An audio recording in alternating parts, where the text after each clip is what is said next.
Without a doubt, garden styles change in popularity all the time. From minimalist to full-on, there's a style to suit everyone. The classic cottage garden that Nanna might have is a great example of a garden style that's returning to favour. Old-fashioned, generous, and brings a smile to your face. Here in my own garden, I can still enjoy my own examples of Nanna's plant choices that are not only gorgeous to look at, but really hardy too. Salvias are a staple in a Nanna's garden. I love them all, but this one would have to be one of my favourites. It's Salvia leucantha, known as Mexican sage. I love it because these velvety purple flowers last for a long time in autumn and winter, and they hold up to whatever the weather throws at them. It's quite drought tolerant, and it also has this interesting foliage, green on one side, silver grey on the other. Now, it's a really hardy plant, but it is a true perennial. When it finishes flowering, you need to cut it right down to the ground level. So when you look in at the plant at that time, you'll find there's new green growth coming right at the base, and this old foliage dies off. So it's a great time to give it a haircut and tidy it up.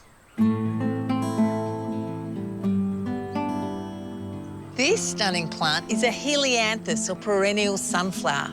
I just love them because when they flower in late summer and autumn, they add such cheer to the garden.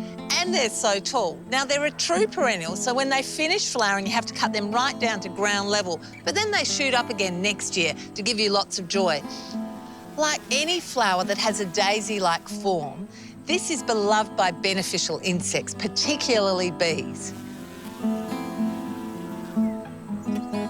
But if you haven't got space and you want something with a bit of bright gold pop, you can't go past Asteriska gold coin. This really hardy Mediterranean plant loves full sun, it'll take reflected heat, and it flowers virtually non-stop all year round.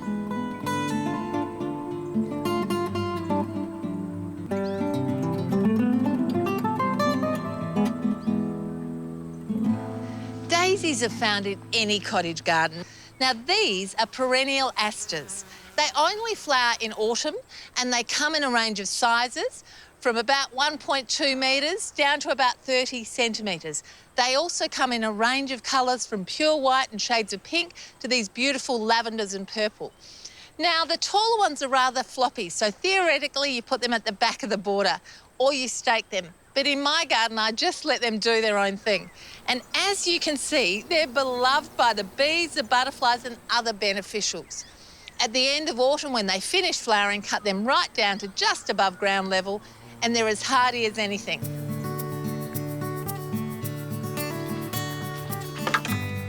This is an Achillea or yarrow.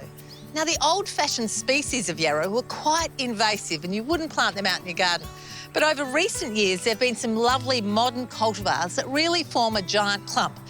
They're a member of the daisy family with lots of little flowers. So again, they're really fabulous for beneficial bugs, particularly the smaller ones, like ladybirds, lacewings and hoverflies. Now, it's a long flowering perennial. It starts flowering in spring and basically flowers on and off right through till the end of autumn. But when the flowers finish like this, I like to cut it down to ground level.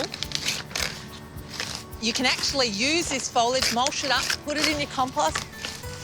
Once it's all cut down and you get rid of the daggy flowers, you can actually divide the plants and get more. Then I dig out a clump and I can simply cut it up with a spade into smaller pieces. Now, if it's a perennial clump that's really hard to separate, you can even put 2 forks into it, jam back to back, and pull them apart to split the clump.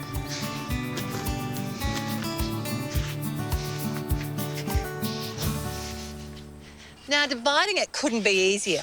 You simply chop it into smaller pieces.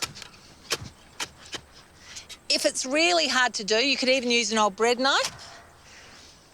And then with these pieces, I can either plant them elsewhere around the garden or pot them up and share them with other people.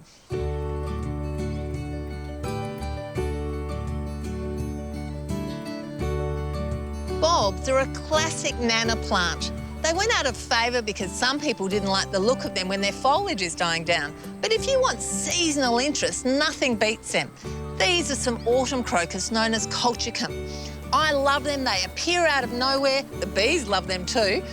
After flowering, their foliage will emerge, and they're really hardy and suited to a Mediterranean-like climate. And one quirky thing about these bulbs, if you don't get around to planting them and you just leave the bulbs sitting on a kitchen bench, they'll flower out of the bare bulb. While these might seem like old-fashioned plants, they can work brilliantly in your garden, showing that a bit of age and wisdom can bring a smile to your face, just like your Nanna does.